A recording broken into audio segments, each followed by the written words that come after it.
오늘은 여호와의 열심히 이 일을 이루리라 라는 제목으로 하나님 말씀 전하도록 하겠습니다. 우리 주변에는 매력적인 사람들이 참 많이 있습니다. 외모를 잘 꾸민 사람들, 또 아주 운동으로 다져진 그런 건장한 몸을 가진 사람들, 또 말 잘하는 사람들, 말을 이렇게 잘하는 사람들 보면 아주 매력적이죠. 또 자기 개발을 위해서 노력하는 사람들, 또 돈 써야 될 때 쓸 줄 아는 사람들, 그런 사람도 매력적이죠. 네. 근데 매력적인 사람들 중에 자기 일에 열심인 사람처럼 매력적인 사람이 또 없습니다.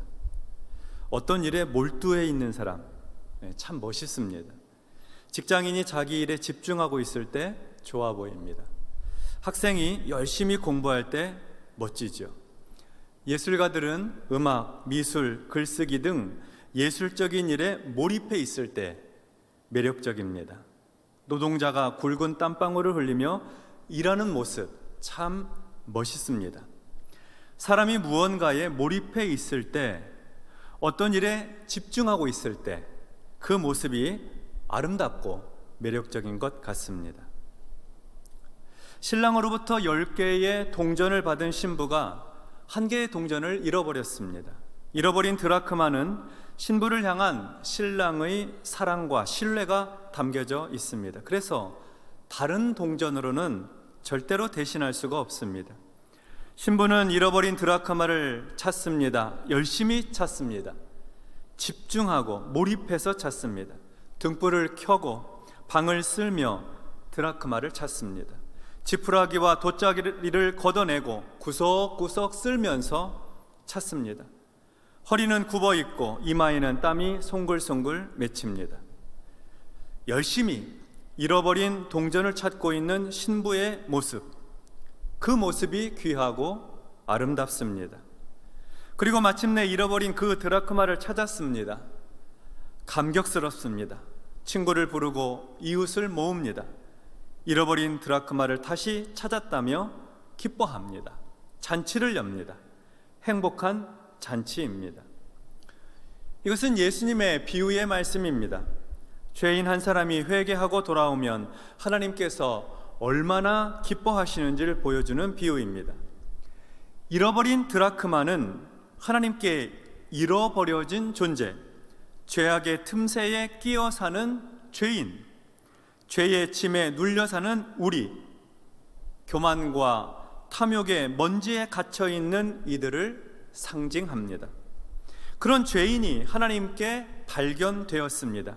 하나님께서 부지런히 찾고 찾으셔서 마침내 그를 찾아내셨습니다. 이렇게 죄인을 찾아 구원하시는 하나님의 모습이 참 멋집니다. 아름답습니다. 매력적입니다. 하나님은 포기하지 않는 하나님입니다. 찾아내어 구원하기까지 최선을 다하십니다. 때로 전도자를 보내기도 하시고, 때로 친구를 보내기도 하십니다. 더 많이, 더 자주 보내는 이들은 가족들입니다. 하나님은 잃어버린 영혼을 다시 찾기 위해서 열심을 내십니다. 죄인을 구원하기 위해 최선을 다하십니다. 하나님께서 그 아들을 이 세상에 보내셔서 십자가 위에 피 흘려 죽게 하신 것은 나를 구원하시려는 하나님의 최선이었습니다. 나를 살리시려는 하나님의 열심이었어요. 그 최선, 그 열심 덕분에 나는 하나님께 발견되었습니다. 하나님께서 찾아내셨습니다. 그래서 나는 죄를 용서받고 하나님 나라 영원한 생명을 얻게 되었습니다. 나의 노력과 열심으로 된 것이 아닙니다. 하나님의 열심으로 이루어진 역사입니다. 그것이 우리의 구원입니다. 오늘 본문에는 하나님께서 그의 백성을 구원하시려고 최선을 다하시는 하나님의 모습이 기록되어 있습니다. 당시 유다의 왕은 히스기야였습니다. 히스기야가 유다의 왕으로 있을 때에 아수르 왕 사네립의 공격을 받았습니다. 아수르는 히스기야가 유다를 다스린 지 제4년째 해에 이미 북이스라엘의 사마리아를 공격했습니다. 북이스라엘은 완강히 저항하였지만 아수르는 사마리아 성을 에워싸고 강력하게 압박을 했고 3년 만에, 그러니까 히스기야 제위 제6년에 사마리아 성이 함락되었습니다. 북이스라엘이 무너진 거예요. 아수르에 의해서 멸망을 당한 것이죠. 그래서 유다의 이 히스기야 왕은 아수르가 어떤 나라인지 잘 알고 있었습니다. 자기가 남유다 왕으로 있는 동안에 북이스라엘이 무너지는 것을 보았으니까요. 그리고 히스기야가 왕으로 다스린 지 14년째 되던 해에, 그러니까 북이스라엘이 멸망한 지 8년 만에 아수르는 남유다를 향해 공격해 들어왔습니다. 유다의 중요한 성읍들이 아수르 군대에 의해서 점령을 당했습니다. 히스기야에게, 유다에게 큰 위기가 찾아온 것입니다. 히스기야 왕은 이 위기를 모면하기 위해서 아수르에게 조공을 바치겠다고 하였습니다. 아수르 왕은 엄청난 조공을 요구하였습니다. 은 300달란트, 금 30달란트. 그래서 히스기야는 나라를 구하기 위해서 그 요구하는 조공을 주기로 했어요. 여호와의 성전과 왕궁 곳간에 있는 은을 다 모아서 300달란트 만들어서 은을 주었습니다. 금 30달란트를 만들기 위해서 성전 문에 있는 금, 또 자기가 세워둔 왕궁의 이 기둥들, 그 기둥을 입혀놓은 금을 다 벗겨서 모두 아수르 왕에게 조공으로 바쳤습니다. 모욕적이긴 했어도 아수르 왕이 원하는 대로 다 주었습니다. 그러면 아수르 왕이 전쟁을 멈추고 돌아갈 줄로 생각을 했어요. 그러나 아수르 왕 사네립은 조공을 받는 것으로 멈추지 않았습니다. 아수르 왕 사네립은 자기의 군대 장관들에게 아수르의 대군을 맡겨서 예루살렘으로 진군하게 하였습니다. 비겁하고 잔인한 일입니다. 다급해진 유다는 남쪽에 있는 애굽과 동맹을 맺고 애굽 왕에게 지원군을 요청하였습니다. 애굽은 히스기야의 제안을 받아들여 대규모 군대를 파견합니다. 그러나 애굽의 군대가 아수르의 막강한 군대 앞에서 대패를 하고 말았습니다. 그리고 퇴각을 하였어요. 유다는 더 이상 물러설 곳이 없게 되었습니다. 이제 도와줄 동맹군도 없습니다. 북이스라엘은 이미 망했고요, 애굽의 군대는 퇴각했습니다. 나라 안에 있는 모든 은과 금은 이미 조공으로 다 바쳤습니다. 다른 나라 군사를 사올 여력이 없습니다. 아수르는 유다에게 무조건 항복을 요구하였습니다. 이는 나라가 아수르에게 넘어가는 것을 의미합니다. 북이스라엘처럼 아수르에게 멸망당하는 것을 말하는 거예요. 그렇게 되면 왕을 비롯한 왕족과 귀족들이 다 죽임을 당할 것입니다. 그리고 수많은 유다의 백성들은 아수르의 식민지 곳곳으로 끌려갈 것입니다. 아수르 식민지 백성들은 유다로 이주해 들어와서 살게 될 것입니다. 유다가 더 이상 하나님의 백성으로서 그 순수성을 유지하기 불가능한 상황이 되는 것입니다. 서로 피가 섞이고 인종이 섞이고 나라가 섞이는 일이 될 것이니까요. 아수르는 유다에게 무조건 항복을 요구하면서 저항하지 말 것을 촉구하였습니다. 아수르에게 대항하다가 산 민족이 없다는 것과 어떤 신도 아수르로부터 구원하지 못하였다는 역사적 사실을 말하면서 유다의 항전 의지를 완전히 꺾었습니다. 유다가 믿고 있는 여호와 하나님도 유다를 아수르의 손에서 건져낼 수 없다는 것이었습니다. 하나님을 모욕하는 말이었고 여호와를 비방하는 말이었습니다. 아수르 왕 사네립은 친필로 글을 써서 히스기야에게 편지를 보냈습니다. 히스기야를 압박하는 편지죠. 열왕기하 19장 10절로 13절에 보면 너희는 유다 왕 히스기야에게 이같이 말하여 이르기를 내가 믿는 내 하나님이 예루살렘을 아수르 왕의 손에 넘기지 아니하겠다는 말에 속지 말라. 아수르의 여러 왕이 여러 나라에 행한 바 진멸한 일을 내가 들었나니 내가 어찌 구원을 얻겠느냐. 내 조상들이 멸하신 여러 민족 곧 고산과 하란과 레셉과 들라살에 있는 에덴 족속을 그 나라들의 신들이 건졌느냐? 하맛 왕과 아르밧 왕과 스발와임 성의 왕과 헤나와 아와의 왕들이 다 어디 있느냐 하라 하니라. 히스기야는 사네립이 보낸 모욕적인 편지를 받고 떨리는 가슴으로 두려운 마음으로 예루살렘 성전으로 갔습니다. 예루살렘 성전에 들어갔어요. 성전에 올라가서 사네립으로부터 받은 그 편지를 펼쳐 놓았습니다. 하나님 앞에 그 편지를 펼쳐 놓은 거예요. 그리고 하나님께 기도하였습니다. 이제 하나님밖에 없습니다. 사실 처음부터 하나님께 부르짖었어야 했죠. 그런데 우리도 그러지 않습니까? 어려운 삶의 문제를 앞에 두고 할 수 있는 노력들을 다 해봅니다. 도와줄 만한 사람들을 찾아갑니다. 문제를 해결할 수 있는 길이 있는지 알아봅니다. 그렇게 하긴 해야죠. 근데 다 해보고 어찌할 수 없는 상황이 되면 그때 하나님을 찾습니다. 그러면 안 됩니다. 하나님 앞에 찾고 부르짖고 기도하면서 돌파구를 찾아보아야 되는 것이죠. 가장 절박한 기도는 다 해보고 어찌할 수 없는 상황에서 드리는 기도입니다. 더 이상 내가 할 수 있는 일이 없을 때 드리는 기도가 가장 절박한 기도, 순도 높은 기도입니다. 히스기야도 그랬습니다. 처음부터 하나님께 부르짖어 기도해야 했는데 처음에 조공으로 해결해 보려고 했어요.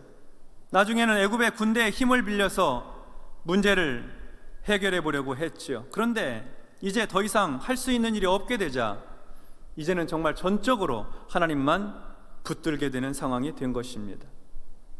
근데 그렇게 했어도 참 다행입니다. 잘했습니다. 성전에 올라가서 하나님께 드린 히스기야의 기도는 이렇습니다. 사네립이 보낸 협박 편지를 하나님 앞에 펴놓고 기도하였는데 열왕기하 19장 14절로 19절에 보니까 히스기야가 사자의 손에서 편지를 받아보고 여호와의 성전에 올라가서 히스기야가 그 편지를 여호와 앞에 펴놓고 그 앞에서 히스기야가 기도하여 이르되, 우리 같이 읽겠습니다. 그룹들 위에 계신 이스라엘의 하나님 여호와여, 주는 천하 만국의 홀로 하나님이시라. 주께서 천지를 만드셨나이다. 여호와여, 귀를 기울여 들으소서. 여호와여, 눈을 떠서 보시옵소서. 사네립이 살아계신 하나님을 비방하러 보낸 말을 들으시옵소서. 여호와여, 아수르 여러 왕이 과연 여러 민족과 그들의 땅을 황폐하게 하고 또 그들의 신들을 불에 던졌사오니 이는 그들이 신이 아니요 사람의 손으로 만든 것 곧 나무와 돌뿐이므로 멸하였나이다. 우리 하나님이여 여호와여, 원하건대 이제 우리를 그의 손에서 구원하옵소서. 그리하시면 천하 만국이 주 여호와가 홀로 하나님이신 줄 알리이다 하니라. 아멘. 우리 하나님 여호와여, 원하건대 이제 우리를 그의 손에서 구원하옵소서. 그리하시면 천하 만국이 주 여호와가 홀로 하나님이신 줄 알리이다. 하나님은 히스기야 왕의 기도를 들으시고 이사야 선지자를 히스기야에게 보내셨습니다. 하나님은 히스기야에게 내가 너의 기도를 들었다고 하셨어요. 그리고 하나님은 아수르에 대하여 말씀하십니다. 아수르여, 내가 이렇게 강한 나라가 된 것은 내가 정한 것이다. 내가 그들의 힘을 약하게 하여 너로 하여금 점령하게 해준 것이다. 그런데 아수르, 내가 이제 교만하다. 교만하여서 나를 향해 분노하고 있다. 하나님께서 아수르를 꾸짖으셨습니다. 그리고는 이렇게 이어서 말씀하십니다. 열왕기하 19장 28절의 말씀입니다. 내가 내게 향한 분노와 내 교만한 말이 내 귀에 들렸도다. 그러므로 내가 갈고리를 내 코에 꿰고 재갈을 내 입에 물려 너를 오던 길로 끌어 돌이키리라 하셨나이다. 하나님께서 아수르 왕 사네립을 갈고리로 그 코를 꿰고 재갈을 그의 입에 물려서 사네립이 유다를 치러 온 그 길에서 끌려 돌아가게 하겠다고, 그 왔던 길로 돌아가게 하겠다고 하셨습니다. 송아지의 코를 꿰뚫듯이, 사냥한 짐승을 묶듯이 아수르 왕을 짐승처럼 꿰어서 다시 아수르로 돌려보내시겠다는 거예요. 아수르가 그동안 여러 나라에 잔인하게 행한 것처럼 똑같이 당해서 돌아가게 하겠다는 것이죠. 그리고 하나님은 히스기야에게 그렇게 될 징조, 예언의 말씀처럼 될 징조에 대해서 이렇게 말씀하셨어요. 유다의 백성들이 금년에는 스스로 난 것을 먹고 내년에는 그것에서 난 것을 먹되 제3년에는 심고 거두며 포도원을 심고 그 열매를 먹을 것이다. 무슨 말입니까? 지금은 농사를 지을 수 없어서 스스로 자라난 것을 먹을 것이다. 내년에는 그 자라난 것에서 난 것을 먹을 것이다. 그러나 제3년에는 셋째 해가 되면 농사를 짓고 포도원을 가꾸어서 얻게 되는 소출, 그 열매를 먹을 것이다. 유다가 사내립에게 멸망하지 않고 건재하여서 다시 농사를 짓고 포도원을 가꾸어서 살게 될 것이다. 이것이 그 징조가 될 것이다 하고 말씀하신 거예요.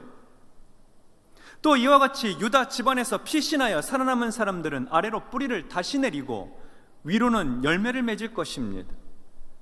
남은 사람들이 예루살렘에서부터 나오고 피신한 사람들이 시온산에서 나올 것이기 때문에 유다가 다시 든든히 서게 될 것을 말씀하셨습니다. 그리고 이 모든 일, 사내립을 꿰어서 재갈 물려서 다시 왔던 길로 돌려보내고 이스라엘 백성들이 자유롭게 농사를 짓고 포도나무를 가꾸어서 다시 먹게 되고 회복될 그 모든 일들, 이 모든 일을 하나님께서 이루실 것입니다. 전능하신 여호와의 열심이, 하나님의 열정이 이 일을 이루게 될 것입니다. 하나님께서 이 일을 이루기 위해서 몰두하실 것이고 하나님께서 수고하실 것이고 하나님께서 열심을 내실 것입니다. 히스기야 왕에게는 나라 곳간에 돈이 없습니다. 동맹 애굽의 군대는 아수르에게 참패를 당했습니다. 아수르는 잔인하고 강력합니다. 유다는 살 길이 없어 보입니다. 그러나 하나님께서 전세를 역전시키실 것입니다. 하나님께서 이 일에 깊이 개입하실 거예요. 하나님께서 아수르 왕 사내립을 다시 돌려보내고 유다는 이전처럼 견고하게 될 것입니다. 하나님이 그렇게 되도록 열정적으로 역사하실 것입니다. 최선을 다하실 거예요. 전능하신 창조주 하나님께서 반드시 이루실 것입니다. 이렇게 하나님께서 열심을 내시겠다고 하는데 이루어지지 못할 일이 무엇이겠습니까? 하나님의 열심이 이 모든 일들을 반드시 이루실 것입니다. 하나님은 아수르 왕을 향해서 말씀하셨습니다. 그가 이 도시 예루살렘으로 들어오지 못할 것이고 거기서 활을 쏘지 못할 것이다.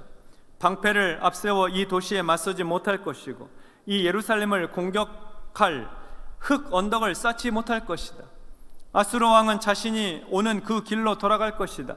이 도시 안에 예루살렘 안으로 들어오지 못할 것이다. 내가 이 예루살렘에 울타리를 쳐서 이 도시를 구원해 주겠다. 나를 위하고 나의 종 다윗을 위해 그렇게 하겠다. 놀라운 말씀이죠. 하나님께서 예루살렘을 지켜주실 것인데 그것은 하나님 자신을 위한 일이고 하나님의 종 다윗을 위한 일이라고 하셨습니다.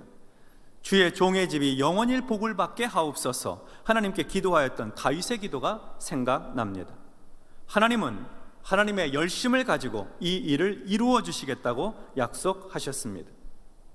여러분, 우리 인생에 하나님의 열심이 작동하면 놀라운 구원 역사가 일어납니다. 절대로 풀리지 않을 것 같았던 문제가 풀립니다. 해결할 수 없을 것 같았던 어려움이 해결이 됩니다. 낫지 못할 것 같은 질병이 깨끗이 낫습니다. 두려움과 염려, 불안함이 떠나갑니다. 하나님의 열심이 작동하면 놀라운 기적의 역사가 일어나는 것입니다.